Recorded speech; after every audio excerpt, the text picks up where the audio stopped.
আজ হলো লক্ষ্মীবার আর এতটাই গরম দিয়েছে মানে বলতে পারবো না। ইচ্ছে করছে কেউ যদি আমাকে ডাকতো, কেউ যদি একটু নিমন্ত্রণ করে আমাকে খাওয়াতো, কিন্তু সেটা আমার কপালে আর হলো না। কেউ নিমন্ত্রণ খাওয়াবে বলে নেই, সবারই তো গরম লাগছে, আমার একা বলে তো না। তাহলে কি আর রান্না করব না? কেন করব না, নিশ্চয়ই করব। আর গরম হোক ইয়া ঠান্ডা হোক, পেটে খিদে তো লাগেই। পেটে যেন চুই চুই করছে। গরম লাগে তো বলি, কিন্তু যখন কাজ করি তখন একটুকু গরম লাগে না, বুঝি। আর যখন বসে থাকি তখন অনেক গরম লাগে। গরমে কিন্তু কাজ জলদি জলদি হয়ে যায়। দেখো আমি সকাল সকাল সবটাই কাজ করে নিচ্ছি, আজকে যেহেতু লক্ষ্মীবার। তো সবার ফার্স্টে ঘর দুয়ার গুছালাম, ঘর দুয়ার মুছলাম, তারপর মেয়েকে স্নান করালাম, তারপর মেয়েকে খাওয়ালাম। আজকে বড়জন স্কুলে যায়নি, কেন কি বড়জনের শরীরটা ভালো না। আর আমার ছোটজনকে দেখো খেতে খেতেই গরম পড়েছে, মানে কোথাও যাব বা কোথাও ঘুরতে যাব ইচ্ছাই করে না। ঘরের কাজ করতে করতেই দিনটা চলে যায়, আর এখন যেন আমার বেরোতে একদমই ইচ্ছা করে না। অনেকে আবার বলবে যে দিদি খালি ঘরের ভিডিওই দিতে থাকে, আমাকে কিন্তু মেসেঞ্জারে অনেকেই বলে তুমি কোথাও বাইরে যাও না দিদি ভাই। না গো না, আমি এখন বাইরে যাই না, যেতে পারি না। কেন কি ঘরে অনেকটাই কাজ থাকে, তো সারাদিন কাজ করে আর ভালো লাগে না। আর সকাল সকাল আমি স্নান করে ঠাকুরের কাপড়গুলো ধুয়ে দিয়েছিলাম, যেহেতু আজকে লক্ষ্মীবার তার জন্য। আর স্নান টান করে দেখো আমি ঠাকুরের কাপড় এগুলি সবটি লাগাবো। রোজ ভাবি যে সকাল সকাল ঘুম থেকে উঠেই পুজো দিয়ে দিব, কিন্তু পারি না তো সকাল সকাল পুজো দিতে। এই যে আমার ছোটকু আছে না, তার জন্য পুজো দিতে আসলে ও শুশু করে দেবে, হাগু করে দিবে।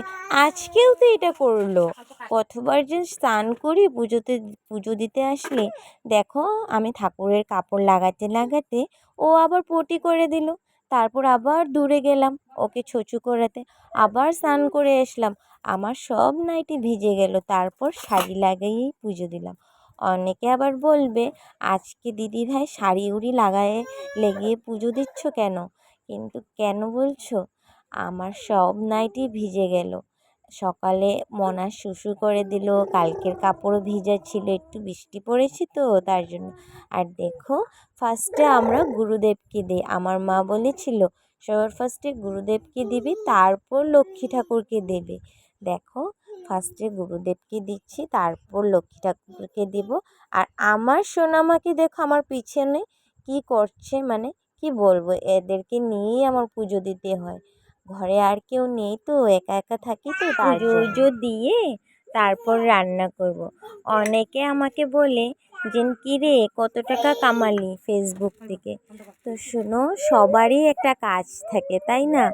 আমার অনেক ভালো লাগে ভিডিও করতে। দেখো আমার সোনামা অনেক হাল্লা করছে, সবার একটা ইচ্ছা করছে, সবারই থাকে তাই না। তো আমি এটা বলে কি ছেড়ে দেব? কখনো না। আমারও একটা ইচ্ছা খুশি আছে। আমার হাজবেন্ড আমাকে কোথাও কাজ করতে দেবে না, ও যেতটুকুই কাজ করে আনে। হ্যাঁ, আমার হাজবেন্ডের অর্থ কম আছে, কিন্তু আমাকে অনেকটাই ভালোবাসে। আমাকে বলে তোমার বাইরে কোথাও যেতে লাগবে না, তুমি তোমার বাচ্চাদেরকে দেখো, আমার ঘর সামলাও, আমার সংসারটা সামলাও। তুমি আমার গিন্নি, তুমি আমার ঘরের লক্ষ্মী, তুমি কেন বাইরে যাবে?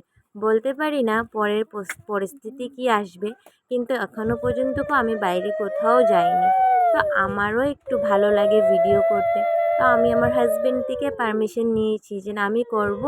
তো আমার হাজব্যান্ড বলছে করো, কিন্তু বাজে ভিডিও করো না, ভালো থেকে সৎ পথে ভিডিও করো, ঠিক আছে? আমি তোমার পাশে আছি। তার থেকে আর বড় কিছু কি লাগে বলো তো? টাকা পয়সা দিয়ে কিছু কিনা যায় না, কিন্তু মানুষের ভালোবাসাই লাগে, ঠিক আছে? অনেকে আবার বলবে ভালোবাসা দিয়ে কি পেট ভরে যায়? কিন্তু পেট তো ভরে না, এটা মানছি। কিন্তু অর্থ কম হলেও আমাদের সংসারে অনেক ভালোবাসা।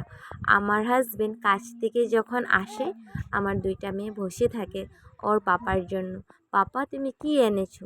পাপা যখন চিপস নিয়ে আসে, আমার মেয়েরা অনেক খুশি হয়, আমিও অনেক খুশি হই। আমার জন্য কিছু নিয়ে এসে, যতটুকুই পারে আমার জন্য নিয়ে এসে। আর আজকে কি রান্না করব? 2টো ঝিঙ্গে, 3টে আলু আর একটা কুয়াশ পড়ে আছে।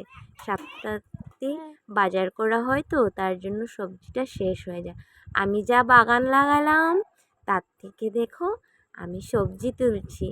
একটা চাল কুমড়ো পারলাম, একটা মিষ্টি কুমড়ো পারলাম, আবার পুঁই গাছের পাতাও 2-3টা পারলাম, পুঁই গাছের ডুগাও পারলাম, কুমড়ার ডুগাও পারলাম। জানো, আমার ছোট্ট ভাড়া বাড়িতে আমি অনেক খুশিতে আছি।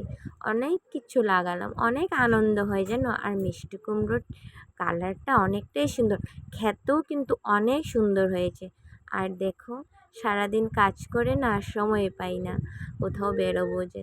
আর এখানে দেখো তিতকরেলা ভাজি করলাম, ঝিঙ্গা বড়া করলাম, ডাল আর নিরামিষ সবজি। দেখতে দেখতে সন্ধ্যাই হয়ে গেল। কোথায় যাব ঘুরতে, দেখেছো? সারাদিন কাজ করতে করতেই সারাদিন চলে যায়। তারপর সন্ধ্যা দিলাম। আজকের ভিডিওটা এই পর্যন্ত। ভালো লাগলে লাইক কমেন্ট শেয়ার করো। টাটা।